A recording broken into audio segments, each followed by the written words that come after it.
마가복음 13장 24절입니다. 그때의 그 환란 후 해가 어두워지며 달이 빛을 내지 아니하며 별들이 하늘에서 떨어지며 하늘에 있는 권능들이 흔들리리라. 그때의 인자가 구름을 타고 큰 권능과 영광으로 오는 것을 사람들이 보리라. 또 그때에 저가 천사를 보내어 자기 택하신 자들을 땅 끝으로부터 하늘 끝까지 사방에서 모으리라. 아멘. 마가복음 13장 이제 우리 마지막을 향하여 또 나아가고 있습니다. 근 2달 가까이 마가복음에 소개되는 이러한 종말론을 우리가 함께 배워가고 있습니다. 마태복음 24장, 또 누가복음 21장, 마가복음 13장 이 내용들은 복음서에서 종말론이라 할 정도로 종말과 관련된 아주 중요한 내용들이 자세하고 또 집중적으로 그렇게 이제 소개되어지고 있는 것을 보게 됩니다. 이제 마가복음 13장에 이러한 소중한 내용들이 마무리가 되고 난 다음에 이제 14장 이후부터는 마지막 십자가 사건을 우리에게 남겨두고 있습니다.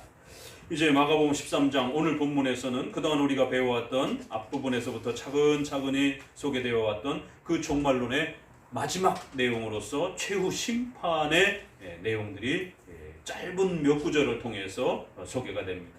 그리고 28절 이후부터는 좀 더 마지막 권면과 또 위로가 소개가 됩니다. 어떻게 보면 너무 짧은 내용처럼 보여지지만 최후 심판과 관련된 아주 핵심과 중요한 면들은 요 몇 구절 안에 다 녹아들어 있는 것을 보게 됩니다.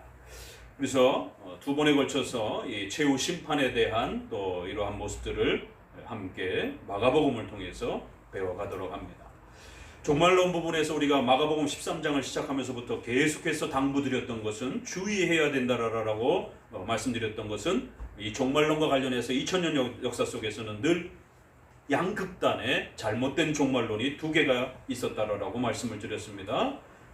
하나는 종말론을 지나치게 강조해서 성도들을 공포와 두려움으로 몰아가는, 그리하여 성도들의 가정을 망가뜨리고 또 사회생활을 등한시하게 만들고 직장생활을 등한시하게 만들면서 오로지 신앙생활과 교회에만 집중하면서 이러한 생활들이 망가지는, 오늘날 마치 신천지처럼 신천지에만 빠지면 아이들이 학교를 그만두고 가정이 해체가 되고 이혼을 하게 되고 이러한 심각한 삶이 파괴되어지는, 왜 그 교단만, 그 교회라고 하는 그 신천지에만 사람이 청년들이 들어가게 되면 가정을 떠나서 그렇게 거기에 빠지는가. 이번 주간에 거기에 대표가 구속이 되면서 참 시비가 엇갈렸죠. 그래서 거기에 자녀를 잃어버린 많은 부모들은 오히려 박수를 치면서 검찰에게 감사한다라고 하면서 그 교주를 구속한 것에 대해서 박수를 보내기도 하는 참 이러한 모습들을 보게 됩니다. 어떤 그 신앙으로 잘못 변질되게 되면 가출을 하고 이혼을 하고 삶이 해체가 되는 이러한 심각한 일들이 벌어지는 것입니다. 거기에 가장 써먹기 좋은 것이 종말론이라는 것입니다. 곧 종말이 오니까 가정이고 직장이고 뭐고 다 필요 없어. 그러니까 열심히 기도하면서 이 교회만 충성해. 그러니까 돈이고 결혼 생활이고 다 필요 없어. 돈도 다 갖다가 바쳐. 삶도 다 갖다 바쳐. 이러한 극단적 시한부 종말론적인 그러한 종말론적 이단들이 역사 이래로 종말론과 관련해서는 늘 있어 왔습니다. 예수님 시대에도 예수님이 도적같이 오시겠다라고 말씀하시니까 이제 종말이 금방 오는 것처럼 오해가 되어져서 가정을 등한시하고 직장생활을 그만두고 오로지 기도하는 데만, 신앙생활에만 집중하는 이러한 극단적인 이러한 파들이 일어나는 것을 보게 됩니다. 그래서 데살로니가서에도 보게 되니까 일을 그만두고 그냥 기도에만 전념하는, 그래서 사도 바울이 호되게 야단치면서 일을 등한시하고 일하기 싫어하는 자들은 먹지도 말라라는, 일하기 싫어하면 죽으라는 얘기예요. 먹지 않으면 어떻게 됩니까? 죽는 수밖에 없지 않습니까? 일하기 싫어하거든 너의 가정과 직장생활에 전념하지 않으려면 죽으라는 얘기예요. 아주 굉장히 아주 호되게 책망을 하면서 열심히 너희 가정생활과 직장생활에 충실해라 라고 하면서 종말이 그렇게 금방 오는 것처럼 그렇게 사람들을 공포와 두려움으로 몰아세우면서 사람들이 일을 그만두게 만들고 가정을 해체하게 만들어서는 안 된다라고 엄히 경고합니다. 또 한편으로는 어떤 경고가 어떤 또 문제가 발생이 됩니까? 종말이 없는 것처럼 이 땅에서 잘 먹고 잘 사는 것이 마치 천국이요 영원한 그러한 모습인 것처럼 그렇게 또 종말을 무시하고 등한시하는 그런 모습들이 등장을 합니다. 그래서 천국이나 구원이나 영생이라든가 이러한 종말을 이 땅에서 잘 먹고 잘 사는 것, 그래서 경제적인 평등, 그래서 또 인권적인 그러한 평등, 또 사회적인 그러한 정의, 그래서 사회 정의, 인권, 복지, 이렇게 종말을 사회적 복지에다가 맞추는 이러한 종말을 무시하며 사회적 개혁에다가 종말론을 해석하는 또 극단적인 그런 모습들을 보게 됩니다. 한국교회 안에도 민중신학이니 해방신학이니 이러한 또 정치신학이니 이러한 것들이 팽배하면서 천국과 구원의 지옥으로부터의 구원과 천국에서 영원히 살아가는 이러한 성도들의 하나님의 나라의 소망을 잃어버리게 만들고 오로지 이 땅에서 사회개혁을, 사회정의를 어떻게 실천할 것인가, 여성으로서 억울하게 살아가는 것, 흑인으로서 억울하게 살아가는 것, 돈 없고 가난한 자로서 억울하게 살아가는 것, 이런 것으로부터 사회적 정의를 어떻게 개혁할 것인가, 이런 부분들이 60년대, 70년대에도 굉장히 팽배했습니다.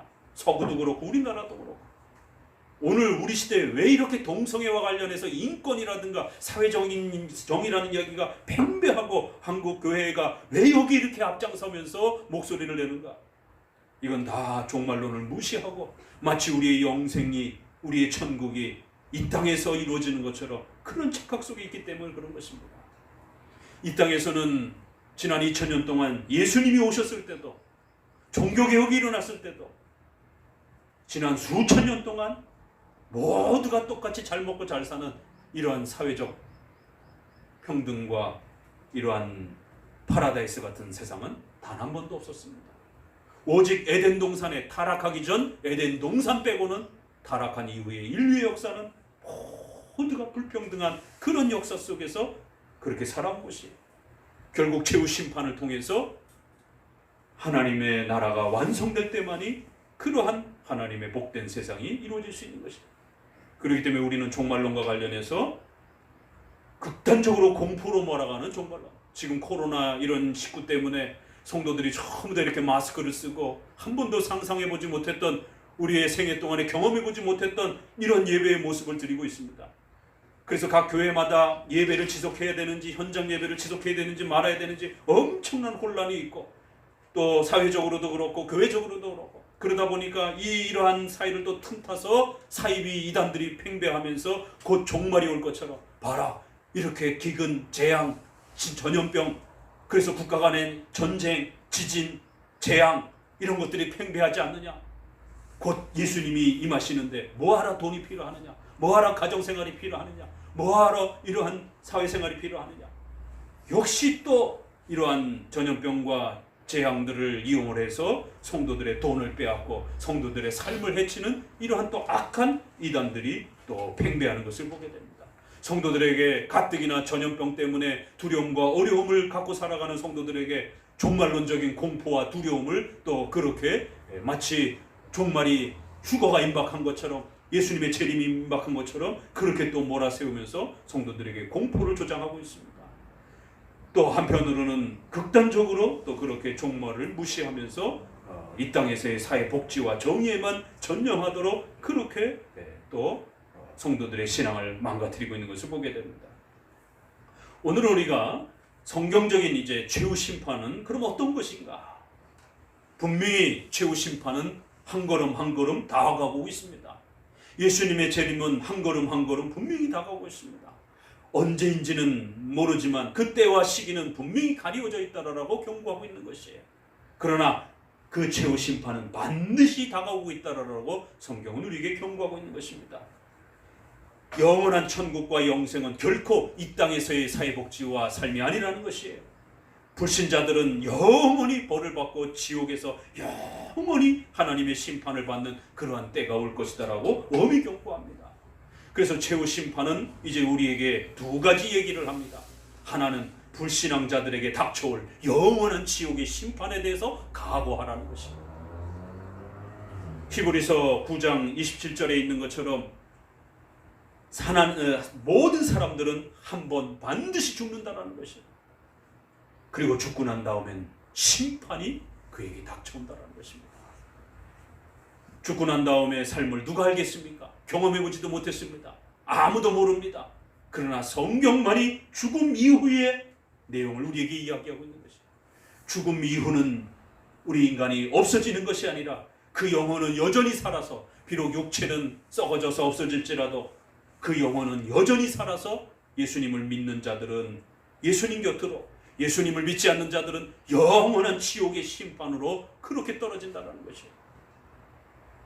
이처럼 죽고 난 이후에 심판이 있다라고 엄히 경고합니다. 최후 심판은 이처럼 예수님을 믿지 않는 자들에 대한 엄중한 경고를 우리에게 던집니다.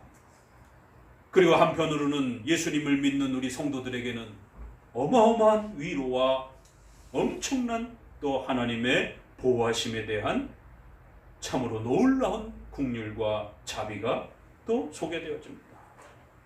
우리가 앞서서 보았던 것처럼 한때, 두때, 반때, 또 71회, 또 1290일, 또 1335일 여러 숫자들을 소개하면서 42달 이런 숫자들을 소개하면서 성도들이 이방인들의 그 권세와 거짓 선지자와 적그리스도의 그러한 핍박 아래에서 얼마나 고통받고 엄청난 고통과 또 핍박 아래에서 매 순간순간을 살아가게 되는지, 예수님 시대에도 또 구약에도 또 지금 우리 시대에도 여전히 적그리스도와 거짓 종교 지도자들의 이런 포악과 악행을 통해서 교회가 핍박받는 이런 고난의 시간들을 겪어가야 하는 성도들의 아픈 또 슬픈 모습들을 또 우리는 보았습니다.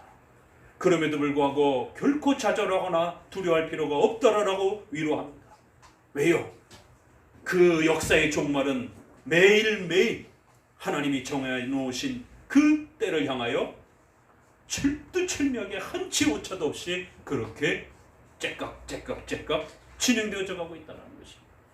그 고난과 전쟁과 재난의 수많은 그 아픔들조차도 우리 하나님의 주권과 섭리 속에서 계획하신 대로 한치 오차도 없이 그렇게 진행되어져 가고 있다는 것입니다. 그래서 오늘 최후 심판은 우리에게 성도들에게는 엄청난 위로를 주게 됩니다. 오늘 본문에도 보니까 다시 또 자기가 택하신 자들을 반드시 보호해 주실 것이다라고 하는 또 예정에 대한, 택자들에 대한 이야기가 또 쏟아집니다. 오늘 우리가 마가복음 13장에서처럼 이렇게 택자, 예정된 자들 이런 단어가 엄청나게 이렇게 한 장에 이렇게 집중적으로 많이 소개되는 장도 드뭅니다. 종말론에 이렇게 많이 소개가 되는 것입니다. 택한 자들, 그 택한 자들을 괴롭히고 또 사탄과 악한 영들이, 불신자들이 그 택한 자들을 괴롭히고 그럴 것이지만 결코 그 택한 자들은 무너지지 않을 것이다라고 하는. 그리고 오늘 마지막 최후 심판과 관련해서도 그 택한 자들을 하나님이 지켜주실 것이다라고.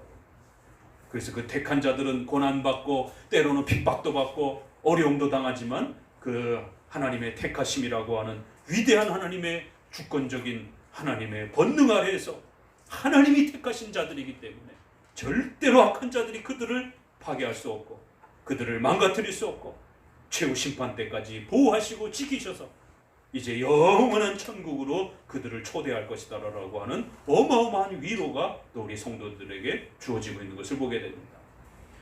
자, 이처럼 최후 심판은 불신자들에게는 두렵고 떨리는 무서운 공포의 메시지요. 우리 성도들에게는 비록 지금 우리가 핍박받고 어려움을 당한다 할지라도 하나님께서 최후 심판을 향하여 그 역사를, 시간을 지금 진행하고 계시다라는 것이에요. 그 최후 심판을 향하여 한 걸음 한 걸음 더 다가서고 있다는 것이에요.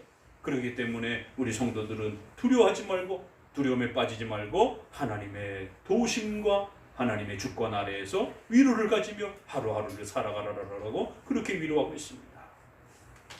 특별히 오늘은 우리가 앞부분에 대한 내용들을 좀 더 집중적으로 살펴보고자 합니다. 이 종말론과 관련해서는요, 우리가 사도신경에서 고백하는 그 핵심 내용들이 있습니다. 사도신경에서 우리가 종말론과 관련해서 어떤 교리들을 고백하죠? 그러니까 사도신경을 매주일 고백하면서도 그 사도신경 안에 소개된 핵심 교리들이 얼마나 소중한 것인지를 교회 안에서 정기적으로 교육받지를 못하다 보니까 우리 성도들의 올바른 신앙의 이러한 기초가 제대로 마련되지 않는 것입니다. 이미 종말론과 관련해서 사도신경에서는 아주 중요한 뿌리와 기초를 우리에게 소개하고 있습니다. 저리로서 산자와 죽은 자를 심판하러 오실 것이다. 뭐에 대한 고백이죠? 예수 그리스도께서 육체 재림하신다는 거예요. 그리고 예수님이 최후의 심판의 심판주가 되신다는 거죠. 그래서 예수님을 믿는 자들은 천국으로, 예수님을 믿지 않는 자들은 지옥으로. 그 심판주의 주인이 누구냐면 예수님이시다라는 거죠. 오늘날 우리가 예수님을 믿는 것 때문에 얼마나 많은 조롱과 핍박을 받습니까? 우리가 예수님을 예배하고 섬기고 싶어서 이런 코로나의 전염병 속에서도 현장에 모여서 그 예수님을 예배한다라고 하는 그 이유 하나 때문에 얼마나 많은 사람들이 손가락질하고 마치 교회가 바이러스의 진원지인 것처럼, 전염병의 원인자인 것처럼 그렇게 악한 자들에 의해서 예수님을 믿는 자들이 핍박당하고 있고 예수님을 예배하는 자들이 핍박당하고 있는 것입니다. 그런데 저리로서 산자와 죽은 자를 심판하러 누가요? 그 예수님이 오실 것이다라는 거예요. 그래서 예수님을 믿는 자들에게는 복이요, 예수님을 조롱했던 자들에게는 어마어마한 벌들이 준비되어 있을 것이다라고 경고합니다. 그 내용은 다음에 소개가 될 겁니다. 그래서 예수님이 구름 가운데서 구름을 타시고 또 참 재밌는 표현들이 소개가 됩니다. 인자가 구름을 타고 큰 권능 가운데서 천사들을 대동하면서 그래서 하늘부터 땅끝 모든 것으로부터 택한 자들을 불러 모은다. 그러면 예수님이 구름을 타고 오신다. 이게 도대체 무슨 내용일까? 예수님이 손오공인가? 왜 예수님이 구름을 타고 오시는가? 왜 성경은 최후 심판에서의 모습들을 이렇게 표현하는가? 그런데 사도신경에는 예수님이 구름을 타고 온다라는 말은 없어요. 저리로서 산자와 죽은 자를 심판하러 오실 것이다 라고 그렇게 고백하는 것입니다. 그렇기 때문에 구름을 타고 온다라고 하는 이 부분을 너무 지나치게 문자적으로 고집하면 안 되는 것입니다. 우리가 예수님의 오심의 핵심 교리는 예수님이 육체 부활을 가지고 그대로 인성을 우리가 본 그대로 인성을 가지시고 이 땅에 오실 것이다라는 것, 그걸 고백하는 것입니다. 그리고는 예수님을 믿는 자와 믿지 않는 자들을 심판하러 오신다. 이게 핵심인 것입니다. 그래서 그런 내용들은 이제 다음에 소개가 될 것이고, 또 우리와 관련해서는 몸이 다시 부활하는 것과 영원히 사는 것을 믿사옵나이다 이렇게 고백을 합니다. 그래서 우리가 육체 부활한다라는 걸 고백합니다. 영혼이 없어지지 않는다라는 것. 영혼은 죽고 난 다음에도 존재한다라는 것. 그리고 육체도 이제 최후 심판 때 다시 부활하게 될 것이다라는 것. 그리고 영혼과 육체가 결합하여 영원히 천국에서 영생하게 될 것이다라는 것. 불신자들은 영원히 지옥에서 벌받을 것이다라는 것. 우리와 관련된 내용이 오늘 또 소개가 되는 것이죠. 그래서 성도와 관련된 내용들은 또 어떠한 것인가? 그래서 사도신경에서는 육체 부활과 또 영생이라는 이런 내용들이 종말론에서 핵심 교리고, 이것을 부정하게 되면 이단이 됩니다. 그렇기 때문에 종말론의 핵심에 있어서는 우리와 관련해서는 육체 부활과 영생에 대한 부분, 예수님과 관련해서는 예수님의 육체 재림과 최후 심판의 이러한 심판주로서의 모습, 이런 내용들이 사도신경에서 고백하는 종말론의 아주 중요한 핵심들입니다. 그런 내용이 이제 오늘 본문에 통해서는 이렇게 소개가 되는 것입니다. 자, 그러면 이제 최후 심판과 관련해서 그때의 환란 후 해가 어두워지며 라고 하는 이 앞에 두 구절을 먼저 살펴보고 두 구절은 또 나눠서 보도록 합니다. 자, 최후 심판을 우리가 항상 조심하셔야 되면서 해석해야 되는 것은, 역사 속에서 이 양극단들이 이렇게 등장하는 이유는 종말론을 잘못 해석해서 그런 일이 벌어진다라고 말씀을 드렸습니다. 특별히 종말론을 공포로 몰아가는 이런 세대주의적인 종말론을 항상 조심해야 되는데, 이들은 문자를 극단적으로 강조하면서 종말론을 읽어가기 때문에 문제가 된다라고 말씀을 드렸습니다. 오늘 이 본문에서도 분명히 이것은 최후 심판에 대한 내용을 가리키고 있습니다. 그래서 해가 어두워지고 달이 빛을 내지 아니하며 별들이 떨어지고 예수님이 재림하시고 택자들을 모으는, 분명히 이것은 예수님의 재림과 관련된 최후 심판을 가리키고 있습니다. 그러나 이러한 내용들이 우리가 앞부분에서도 보아한 것처럼 어느 특정한 마지막 시점에 해가 어두워지고 달이 변하고 별들이 떨어지고 이렇게 특정한 날과 시간 속에서 지나치게 이렇게 집중하면서 해석하게 되면 다음 주에 종말이 온다, 내년에 종말이 온다, 이렇게 시간을 계산하는 극단적 문자에 피해를 입게 된다라고 말씀을 드렸습니다. 그렇기 때문에 항상 이런 종말론을 해석할 때는 너무 지나치게 문자적으로 이렇게 해석하는 것을 주의해야 됩니다. 그러나 그렇다고 해서 그러면 예수님이 재림하신다는 걸 우리가 문자적으로 인정을 안 하게 되면 또 그거는 상당히 심각해집니다. 예수님이 재림하시는 것은 분명히 문자적으로 우리가 받아들여야 됩니다. 그러나 예수님이 구름을 타고 온다라고 하는 것은 좀 더 많은 해석이 필요합니다. 그건 좀 더 상징적이고 비유적인 표현이에요. 그러니까 어떤 부분은 비유적으로 해석해야 되고 어떤 부분은 문자적으로 받아들여야 됩니다. 이걸 어떻게 해석할 것인가, 어떻게 선택할 것인가, 이게 쉽지 않습니다. 그래서 이단들은 바로 이런 부분들을 전체를 문자적으로 해석한다든가 전체를 비유적으로 해석한다든가, 그래서 종말은 없는 거야 이렇게 해석하기도 한다든가, 또 너무 극단적으로 문자적으로 해서 내년에 예수님이 올 거야 이렇게 또 망가지는 것입니다. 그렇기 때문에 마가복음 13장 해석할 때부터 항상 조심해야 되는 것은 종말론과 관련해서 분명히 문자적으로 존중해야 될 부분은 우리가 존중하지만 그렇다고 극단적으로 너무 지나치게 한 문장 한 문장을 문자적으로 그대로 해석해서는 또 안 된다라는 것을 말씀을 드렸습니다. 왜냐하면 종말이라고 하는 것은 에스겔도 다니엘도 요한계시록에도 보니까 상당히 많은 비유적인 또 상징적인 이러한 면들이 많이 소개가 되고 있기 때문에 항상 비유적이고 상징적인 부분들을 또 고려해 가면서 또 전체적인 또 교리 안에서 문자적으로 우리가 존중해야 될 부분은 또 어떤 부분인지를 잘 살펴가면서 그렇게 해석을 해야 되는 것입니다. 그렇기 때문에 해가 어두워지고 달이 빛을 내지 아니하며 이러한 현상들은 종말의 모습을 가리키기도 하면서 또 여전히 예수님의 초림부터 재림까지 또 창세기에서 아담의 타락 이후로부터 종말에 이르기까지 역사 전체 속에서 이처럼 자연재해와 마치 하늘의 우주의 전체 질서가 붕괴되어지는 것처럼 이런 엄청난 환난과 고통의 시간들이 성도들에게 다가오고 있다는 것이죠. 그럼 이 엄청난 이런 자연재해와 우주 질서가 전부 다 붕괴되어져 가는 것 같은 그런 고통의 시간들이 성도들에게 주어질 텐데 그게 언제냐라는 거죠. 그것은 아담이 타락한 이후로부터 지금까지, 또 예수님이 오시고 난 이후로부터 지금까지 여전히 반복되고 있는 거예요. 그래서 종말은 어느 특정한 시점에만 맞춰서 해석하는 것이 아니라 인류 역사 전체 속에 성도들과 교회는 늘 고난과 고통과 핍박 속에서 그렇게 살아가고 있다라는 것을 또 담아내고 있습니다. 그러면서도 분명히 또 최후 심판 때에 이러한 우주 질서 전체가 뒤바뀌는 그러한 엄청난 변화들이 또 분명히 일어날 것을 또 우리에게 경고하고 있는 것입니다. 이 겹쳐 있어요. 그래서 현재적인 성도들의 고난과 아픔을 어떻게 표현했습니까? 마치 해, 달, 별들이 온 우주 질서가 다 망가지는 것처럼, 그래서 성도들은 숨을 쉴 수도 없을 정도로 그렇게 고통과 핍박 아래에서 그렇게 살아가게 될 것이다라는 거예요. 그것은 종말이 다가오면 다가올수록 더 그런 엄청난 고통으로 성도들에게 다가옵니다. 그래서 현재적으로 성도들이 당하는 고난과 또 어려움과 또 놀라운 변화들을 이렇게 이야기를 합니다.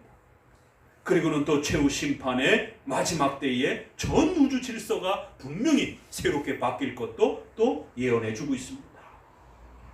우리가 영원히 살아가게 될 천국은 지금 오늘 우리의 시대의 이 땅에서의 이러한 강, 산, 바다, 물 이런 모습은 아닙니다.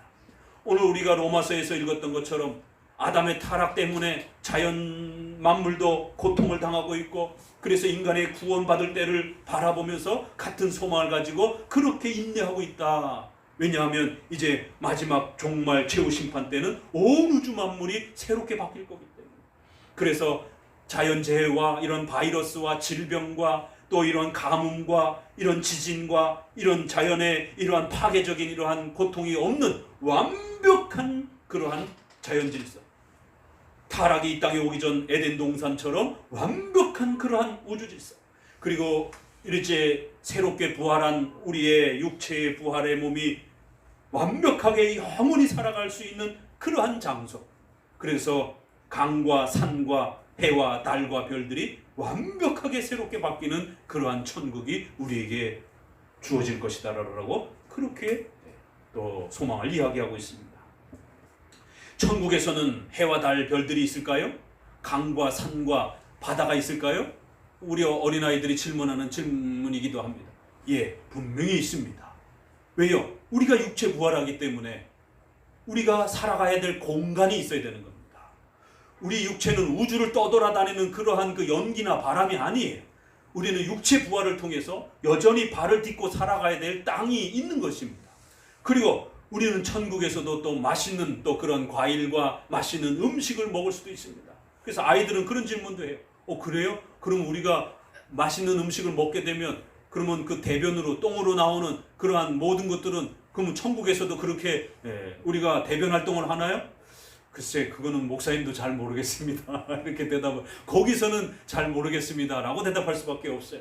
지금은 그러한 대변이나 똥이 사람들에게 악취를 만들어내고 또 자연 환경을 망치잖아요. 그러나 천국에서는 그 대변 활동이라든가 이런 모든 부분들이 자연 만물에 완벽하게 이롭게 하는, 우리의 삶의 터전을 완벽하게 깨끗하게 하는 그러한 새로운 모습으로 바뀔 것입니다. 어떻게 소화가 되고 어떻게 그것이 이제 자연 질서에 더 이득이 되는 형태로 바뀔지 모릅니다. 그러나 여전히 먹고 마시고 즐기는 이러한 모습들이 성경에서는 이렇게 조금씩 소개가 되어지고 있습니다. 그렇기 때문에 이제 최후 심판 때는 해와 달과 별들과 우주 질서 전체도 완벽하게 신천신지로 새롭게 바뀔 그런 놀라운 천국의 모습을 우리에게 또 기대하도록 만들고 있습니다.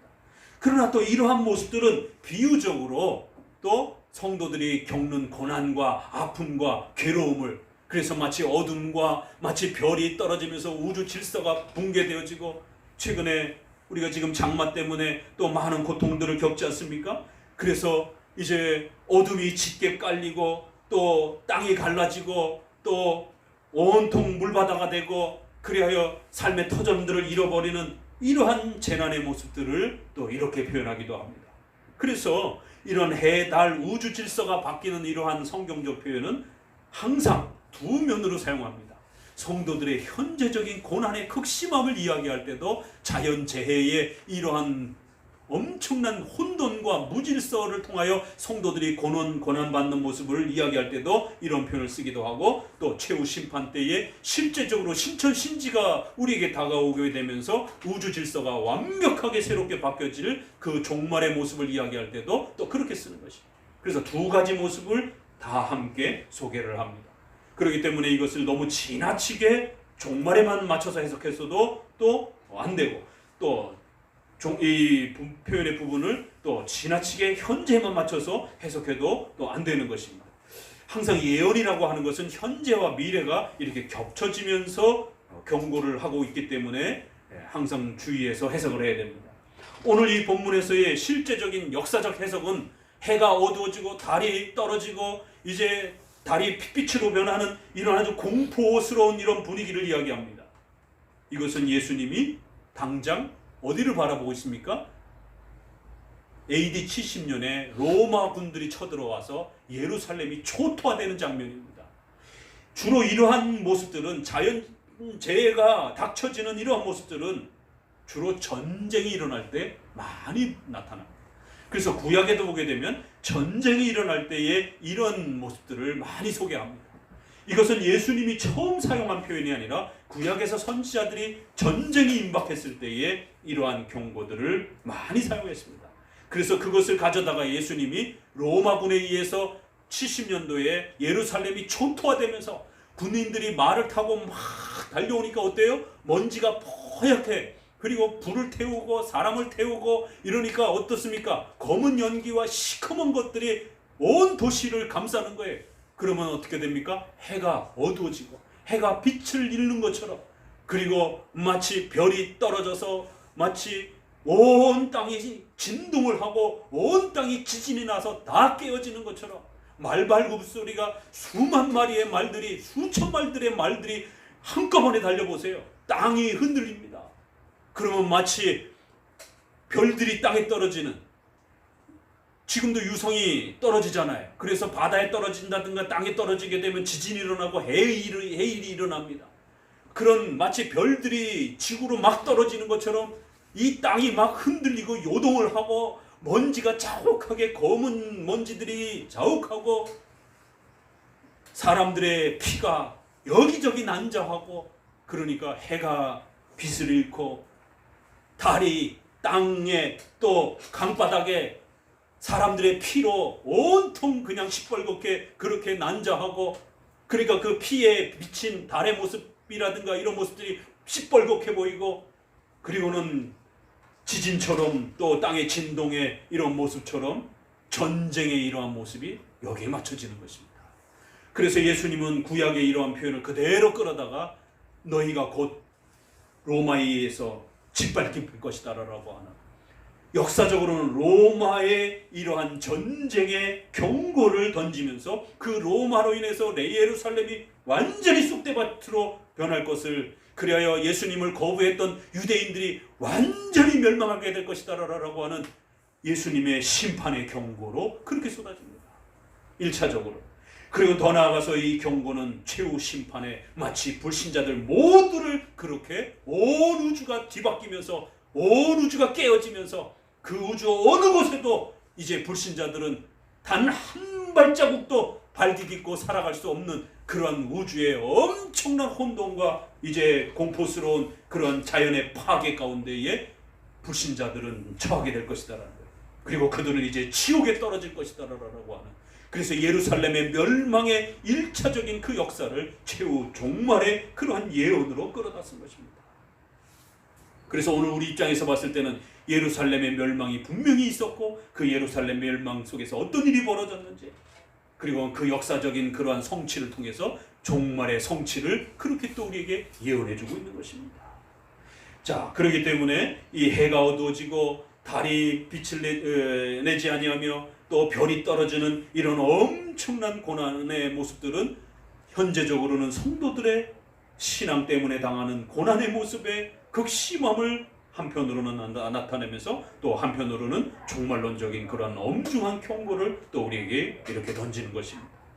자, 우리 이사야서로 넘어가 봅니다. 이제 이러한 종말론적 경고가 어떻게 사용되어져 왔는가를 우리는 먼저 이사야서를 함께 보면서 살펴봅시다.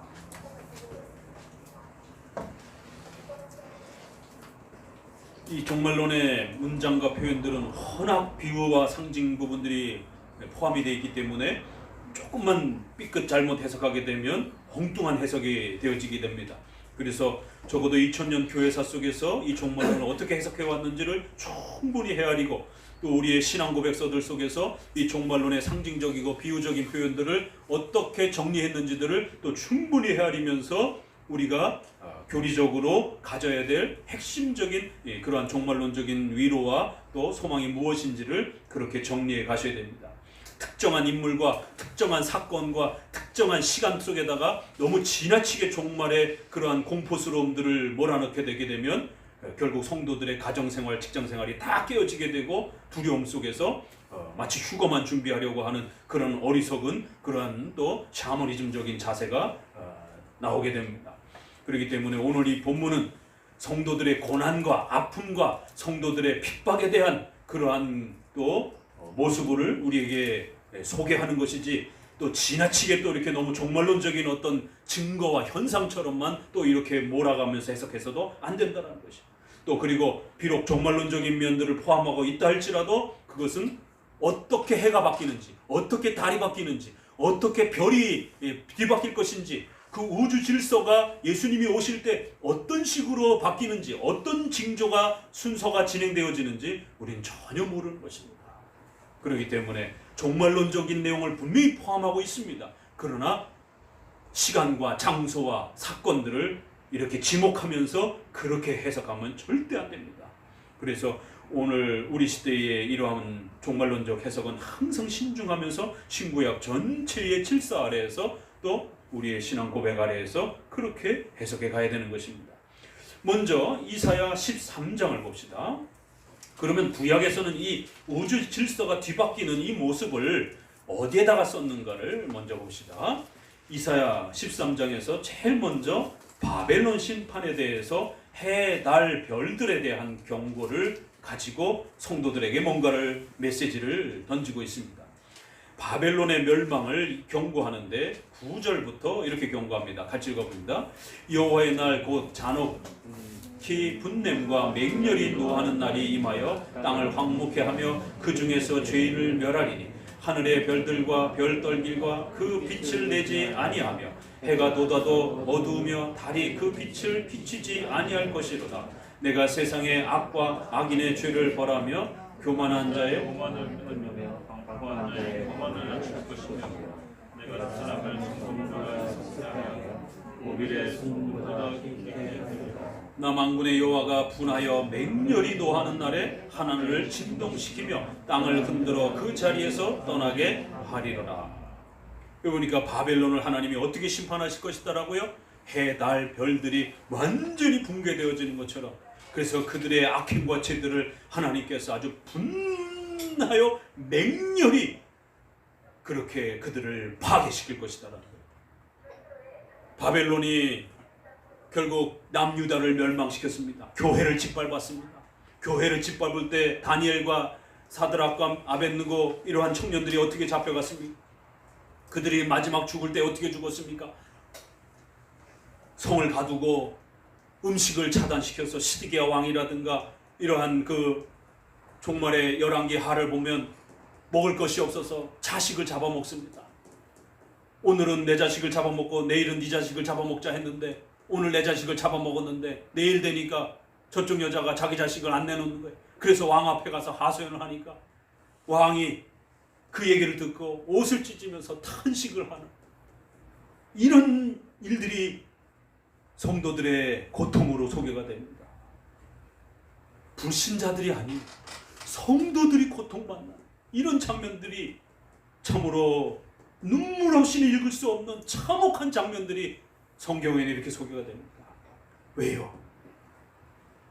성도들의 교회의 불신앙과 죄 때문에 시드기야의 눈이 파쳐지고 눈이 파져지기 전에는 자녀들을 산채로 땅바닥에 메어쳐서 애들을 잡아 죽이고 그리고 시드기야는 눈을 다 파내서 개처럼 질질 끌고 가고 교회가 전쟁의 그 한복판에서 바벨론의 이 침략에 의해서 이스라엘이 쑥대밭이 나는 것이 참혹하게 잡혀가는 것이 성도들도 하나님 앞에 죄를 범하면 어떤 벌을 받을 수 있는지 이렇게 경고하고 있습니다. 성도들이 하나님 앞에 예배와 이러한 또 신앙의 규범들을 소홀히 여기고 등한시 여길 때에 어떤 벌을 받을 수 있는지 구약의 이러한 전쟁의 모습을 통해서 엄중히 책망을 우리에게 던지고 있습니다. 하나님은 종말에서만 심판하는 게 아닙니다. 이건 분명히 해, 달, 별들의 이러한 두려움의 모습들은 하나님의 무서운 심판을 우리에게 경고하고 있는 것이에요. 그러나 이것이 종말에만 일어난다라고 말하면 이 땅에서는 하나님이 심판 안 하십니까? 이런 문제가 발생이 되는 거예요. 그래서 이런 해, 달, 별들의 이러한 두려움의 현상들은 현재도 있는 거고 종말에는 더 극심하게 일어나는 것이죠. 하나님은 현재에도 심판하시는 것이고 종말에도 심판하시는 것이에요.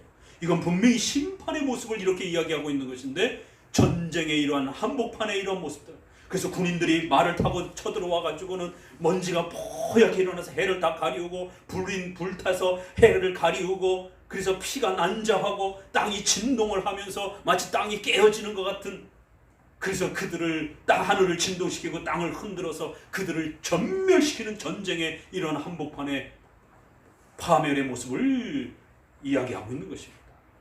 하나님은 바벨론이 교회를 짓밟을 때에 그 죄악을 기억하셨다가 하나님은 바벨론을 하나님께서 페르시아를 통해서 쑥대밭으로 만들었습니다. 그들을 짓밟으셨습니다. 하나님의 심판이 얼마나 무서운지를 마치 우주 질서가 붕괴되어지는 이러한 모습으로서 그렇게 경고하고 있는 것입니다. 그러나 하나님의 심판은 역사 속에서도 항상 하나님이 계획한 바대로 일어난 것입니다. 그리고 종말에 가서는 이제 더 엄청나게 일어날 것입니다. 이처럼 바벨론의 멸망을 경고할 때 해, 달, 별들이 무너지면서 바벨론이 그러한 자연 질서가 파괴되어지는 것처럼 바벨론이 파괴되어질 것이다라고 그렇게 경고합니다. 여호와께서 교회를 핍박하고 교회를 짓밟고 성도들이 자기 자식을 잡아먹도록 그렇게 굶주림과 그런 전쟁의 참혹함으로 몰아세웠던 이 바벨론의 교회 핍박에 대해서 기억하고 계신다는 것이죠. 그래서 때가 되어서 반드시 이 바벨론의 죄악에 대해서, 불신자들이 교회를 핍박한 죄악들에 대해서 여호와가 분노하여 맹렬히 노하여 하늘을 진동시키고 땅을 흔들어 그들을 완전히 짓밟아 버릴 것이다라는 거예요. 파멸시킬 것이다라는 거예요. 24장으로 갑니다. 자, 24장에는 또 어떤 모습이 되어지는가 봅시다. 24장에서는 최후 심판에 대한 또 모습으로 끌어냅니다. 24장 21절부터 읽어봅니다. 같이 읽습니다. 그날에 여호와께서 높은 데서 높은 군대를 벌하시며 땅에서 땅의 왕들을 벌하시니니 그들이 죄수가 깊은 옥에 모임같이 모음을 입고 옥에 갇혔다가 여러 날 후에 형벌을 받을 것이라. 그때 달이 무색하고 해가 부끄러워하리니 이는 만군의 여호와께서 시온산과 예루살렘에서 왕이 되시고 그 장로들 앞에서 영광을 나타내실 것입니다. 여기에서는 조금 더 바벨론의 심판과 이방 나라에 대한 심판도 있지만 이 24장에서는 그걸 모아서 전 만국이, 전 나라들이 다 하나님 앞에 심판을 받고 최후에는 이처럼 자연 만물 질서 전체가 붕괴가 되어지면서 이렇게 새로운 우주 질서가 변화되어지면서 여호와께서 그 불신자들을 심판하고 새로운 나라를 건설할 것이다 라고 하는 이러한 예언에 그날에 여호와께서 높은 군대를, 그 세상에 그 불신자들의 의기양양했던 교회를 핍박했던 그 많은 군대들을 벌하시고 땅의 왕들을 벌하시면서 그렇게 형벌을 집행하시는 그런 때가 다가올 것이다. 이 땅에서는 완벽하게 이루어지진 않죠. 그러나 분명히 또 하나님께서 이 땅에서 부분적으로도 그렇게 또 심판을 행하시는 것이죠. 그래서 이 땅에서도 이러한 일들이 분명히 일어나는 것이고 최후 심판 때는 완벽하게 일어나는 거예요. 자, 34장으로 넘어가 봅니다. 상당히 많이 이 해, 달, 별들에 대한 이러한 어둠의 무질서의 혼란을 상당히 많이 이사야에서 이야기하고 있습니다. 이사야 34장입니다. 1절부터 읽어봅니다. 열국이여 너희는 나와 들을지어다. 민족들이여 귀를 기울일지어다. 땅과 땅에 충만한 것, 세계와 세계에서 나는 모든 것이여 들을지어다. 대저 여호와께서 만국을 향하여 진노하시며 그들의 만국을 향하여 분내사 그들을 진멸하시며 사륙케 하셨은즉 그 사륙당한 자는 내어 던진 바 되며 그 사체에 악취가 솟아나고 그 피에 산들이 녹을 것이며 하늘의 만상이 사라지고 하늘들이 두루마리같이 말리되 그 만상이 쇠자나무이 포도나무 잎이 마른 것 같고 무화과 잎이 마른 것 같으리라. 여호와의 칼이 하늘에서 족하게 마셨은즉 보라 이것이 에돔 위에 내리며 멸망으로 정한 백성 위에 내려서 그를 심판할 것이라. 여기도 보니까 해, 달, 별들이 완전히 녹아내릴 것이다라는 거예요. 그런데 이것은 이러한 엄청난 재앙이 누구를 향한다고요? 바로 교회를 핍박했던 에돔, 그리고는 또 여러 나라들이 소개가 됩니다. 열방들에 대해서. 이처럼 그래서 구약에서도 선지자들이 교회를 핍박한 불신앙 국가들에 대해서 하나님의 심판이 얼마나 무섭게 임하는지를 뭐에다 비유를 합니까? 마치 자연재해에 이런 엄청난 우주 질서들이 붕괴되어지는 것처럼 이제 하나님께서 전쟁의 한복판에 이러한 모습으로서 이 해, 달, 별들이 혼돈을 겪는 이러한 모습으로 전쟁의 이런 참혹함의 이러한 모습의 이러한 현상을 끌어다가 마치 불신한 국가들이 교회를 핍박한 것에 대해서 너희들도 동일하게 그런 엄청난 고통 아래 놓이게 될 것이다 라고 경고를 합니다. 불신한 국가들에 대해서, 불신자들에 대해서, 교회를 핍박한 자들에 대해서, 특별히 에돔과 같이 이렇게 또 교회를 핍박한 그런 국가들에 대한 엄중한 경고를 소개합니다. 자, 요엘서를 한번 보도록 합니다. 조금 넘기셔서 이제 이러한 선지서의 모습이 요엘서에 와서는 조금 독특한 모습으로 또 소개를 하고 있는 것을 보게 됩니다. 요엘서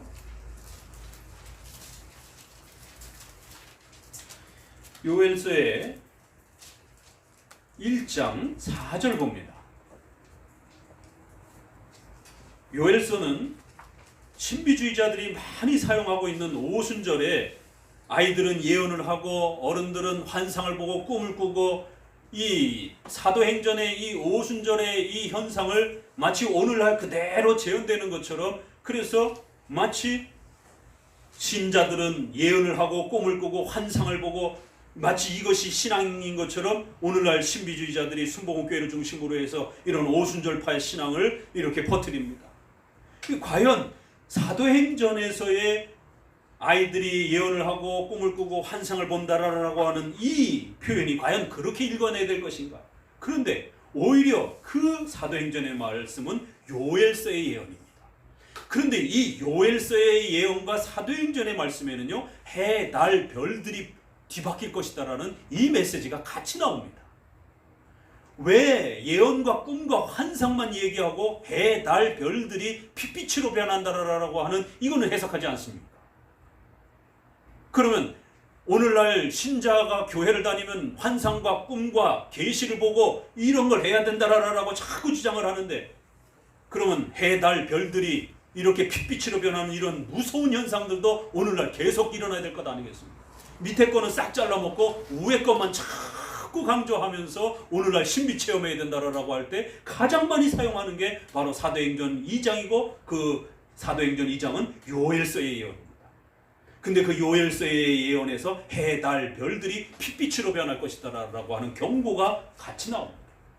요엘서가 이렇게 시작합니다. 1장 4절에 팥종이 남긴 것을 메뚜기가 먹고 메뚜기가 남긴 것을 늑이 먹고 늑이 남긴 것을 황충이 먹었도다. 그래서 온갖 기근이 닥칠 것이다. 지금 인도나 이쪽에 어떤 일이 벌어지고 있죠? 코로나 때문에 전염병이 창궐하고 났더니만 메뚜기가 어마어마한 메뚜기 떼들이 곡식들을 다 먹어치우는, 그래서 지금 이게 인도를 넘어서서 지금 이쪽으로 우리 아시아 쪽으로 지금 이렇게 넘어오고 있어서, 만약에 인도를 넘어서 중국을 넘어서 이렇게 오게 되면 우리나라까지도 이렇게 영향을 끼칠 수 있는 이 메뚜기 떼가 어디까지 이 진행을 할지에 대해서 아무도 예측할 수 없는 이런 위기를 겪고 있습니다. 이게 메뚜기 떼의 이러한 창궐함을, 이러한 특정한 그 해충들이 창궐함을 통해서 기근이 닥치는 이러한 경고들은 구약에도 있었고 오늘 우리 시대도 있잖아요. 그리고 이 표현은 종말론의 경고이기도 합니다. 그래서 종말론의 이러한 그 경고들은 어느 특정한 사건과 시간과 인물에만 지나치게 이렇게 한정해서 해석하면 안 된다는 것입니다. 이런 메뚜기 떼의 창궐함의 이러한 그 기근과 재앙들은 구약에도 있었던 거죠. 오늘 우리 시대도 있습니다. 종말론에도 마지막 최후 심판 때도 반드시 있을 것이. 그래서 더 큰 기근과 더 큰 재난이 또 분명히 닥칠 것이에요. 그래서 요엘서에서도 어떤 특정한 시기에 엄청난 메뚜기 떼들이 창궐하면서 기근이 닥쳐버린 것이. 그래서 성도들이 먹을 것이 없어서 굶어 죽는 이런 일들이 닥치면서 하나님 앞에서 이런 무서운 재앙들이 닥치고 해, 달, 별들이 핏빛으로 바뀌는 이런 무서운 공포들이 일어나면서 불신자들을 하나님께서 심판할 것이다라고, 교회를 핍박하고 신자들을 핍박한 불신자들에 대하여 하나님이 엄중하게 심판할 거라고 경고합니다. 자, 요엘서 2장으로 넘어갑니다. 2장 1절 같이 읽어봅시다. 함께 읽읍시다. 시온에서 나팔을 불며 나의 성산에서 호각을 불어 이 땅 거민으로 다 떨게 할지니 이는 여호와의 날이 이르게 됨이니라. 이제 임박하였으니 곧 어둡고 캄캄한 날이요 빽빽한 구름이 끼인 날이라. 새벽빛이 산꼭대기에 덮인 것과 같으니 이는 많고 강한 백성이 이르렀습니다. 이 같은 것은 자고 이래로 없었고 이후 세세에 없으리로다. 불이 그들 앞에 사르며 불꽃이 그들의 뒤를 태우니 그 전의 땅은 에덴 동산 같았으나 그 후의 땅은 황무한 들 같으니 그들을 피할 자가 없도다. 그 모양은 말 같고 그 달리는 것은 기병 같으며, 이러면서 군대의 모습을 이렇게 소개합니다. 10절, 그 앞에서 땅이 진동하며 하늘이 떨며 1월이 캄캄하며 별들이 빛을 거두도다. 여호와께서 그 군대 앞에서 소리를 발하고 그 지는 힘이 크고 그 멸망을 행하는 자는 강하니 여호와의 날이 크고 심히 두렵도다. 당할 자가 누구랴. 그래서 여호와의 날, 이건 분명히 최후 심판을 경고하고 있는 것이죠. 그러나 이러한 최후 심판 전에도 얼마든지 하나님은 또 부분적으로 하나님께서 무서운 심판으로 그렇게 불신자들을 또 심판하시고 경고하고 계신 것입니다. 이러면서 이제 요엘서는 그럼에도 불구하고 하나님께서 성도들을 보호하시면서 성도들에게 말씀을 배우는 이러한 풍성한 위로가 일어날 것이다라는. 자, 2장의 28절 같이 읽습니다. 그 후에 내가 내 신을 만민에게 부어주리니 너희 자녀들은 장래일을 말할 것이며 너희 늙은이들은 꿈을 꾸며 너희 젊은이들은 이상을 볼 것이다. 그때 내가 또 내 신으로 남종과 여종에게 부어줄 것이며 내가 이적을 하늘과 땅에 베풀리니 곧 피, 불, 연기, 기둥이라. 여호와의 크고 두려운 날이 이르기 전에 해가 어두워지고 달이 핏빛같이 변하리니와 누구든지 여호와 이름을 부르는 자는 구원을 얻으리라. 참 조합이 안 맞는 것 같은데 맞아요. 이 사도행전은 이 표현을 그대로 다 끌어다 씁니다. 그러니까 이 표현은 분명히 종말론적인 경고인데 이 표현을 어디다 썼습니까? 예수님이 십자가에 돌아가시고 난 다음에 이제 전 세계적으로 교회가 창궐할 것이고 이방 나라 가운데에 이제 택한 백성들이 교회로 초대가 되어지는, 성령의 임하심으로 인하여 유대인에게 갇혔던 그러한 신앙이 이제 전 세계적으로 퍼지는 엄청난 기적의 복음의 확장의 그 표시가, 증거가 오순절의 성령 임하심입니다. 그래서 누구든지 예수 그리스도 이름을 부르는 자들은 이제 주님께로 나올 수 있는 이 엄청난 변화가 일어났다라는 거예요. 그런데 여기에 해, 달, 별들이 변하고 핏빛으로 변한다라고 하는 이런 공포스러운 이런 이야기가 소개가 되고 이 예언이 끊어집니다. 이거는 분명히 불신자들에 대한 그 심판을 경고할 때 전쟁의 그 참혹함의 이러한 모습을 끌어다가 너희들은 반드시 전쟁의 한복판에서 이러한 엄청난 자연 질서의 혼란 속에서 공포를 느끼는 것처럼 너희는 하나님의 심판을 당할 것이다라고 이렇게 경고했던 그 메시지가 거꾸로 이제 전 세계적으로 복음이 확장되어져 가며 성도들이 하나님께로 초대되어지를 그러한 역사가 일어날 것이다, 변화가 일어날 것이다 라고 하는 메시지에 이 해달 별들이 변한다라는 표현이 쓰여지게 됩니다. 종말이 아닌데도 예수님의 이 임하심에 이 표현을 끌어다 쓴 것이, 이처럼 해달 별들은 한편으로는 불신자들에 대한 엄중한 심판이면서 또 한편으로는 성도들에게 이렇게 온 우주 만물이 바뀌는 것처럼 우리 죽을 죄인들이 영원히 지옥에 있어야 되는 자들이 예수님을 믿고 하나님의 자녀가 된다라고 하는 것은 우주 만물이, 천지가 개벽될 일입니다. 상상도 할 수 없는 일입니다. 그렇죠? 여러분, 영원히 죽어야 될 우리 모두가 예수님의 자녀가 될 수 있었다라는 것, 하나님께로 초대가 된다라고 하는 것, 이건 천지가 개벽할 일들이에요. 그래서 이 우주 만물이 다 깨어지고 우주 질서가 완전히 천지가 개벽하는 이런 기적과 같은 일들이 신자들에게는 우주가 바뀌어지는 그 어마어마한 일보다 더 큰 일일 것 같이 우리에겐 감격스러운 일들이요, 불신자들에게는 죽음을 맞이하는 일들이라. 해달 별들과 같은 이 공포스러운 엄청난 우주의 이 개벽과 변화가 우리 성도들에게는 복음으로 초대되어질 때 우주가 뒤바뀌는 것 같은, 그보다도 더 엄청난 그러한 역사요, 기쁨이요, 기적이요, 불신자들에게는 죽음의 공포라는 것입니다. 같은 비유를 두 가지로 나눠서 쓰는 것을 보게 됩니다. 자, 우리 요한계시록 이제 마지막으로 넘어가 봅시다. 이제 요한계시록을 정리하면서 어떻게 그러면 요한계시록은 이 해달 별들을 사용하는가? 6장을 읽어보겠습니다.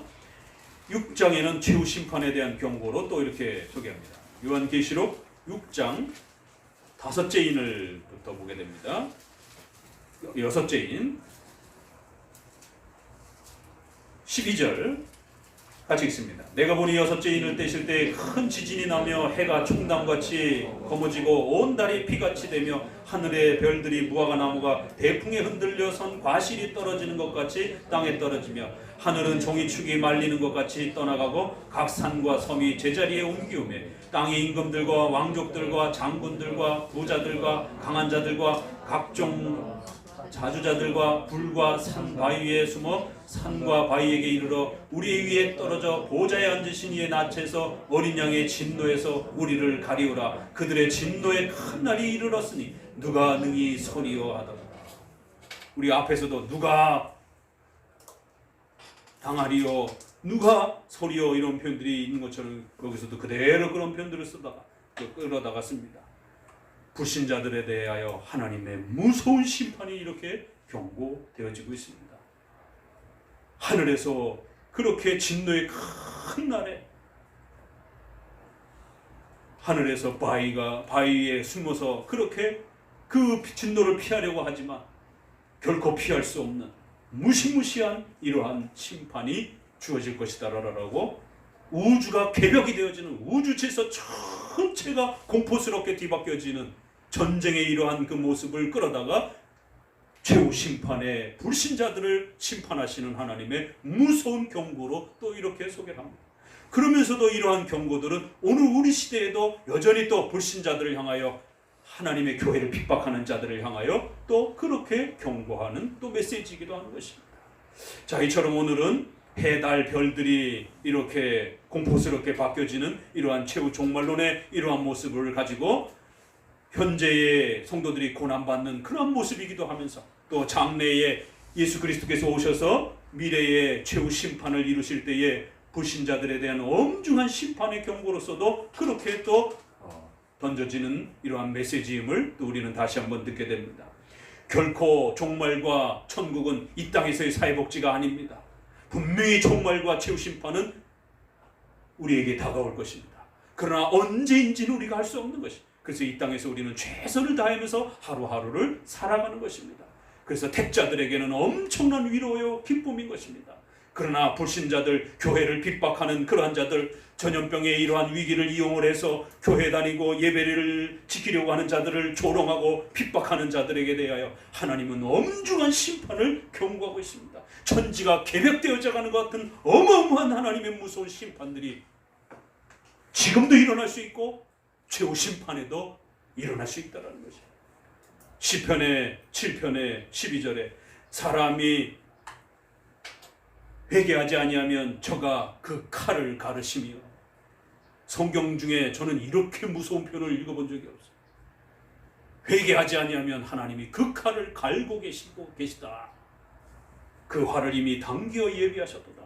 죽일 기계를 또한 예비하시며 그 화를 이미 당기셨도다.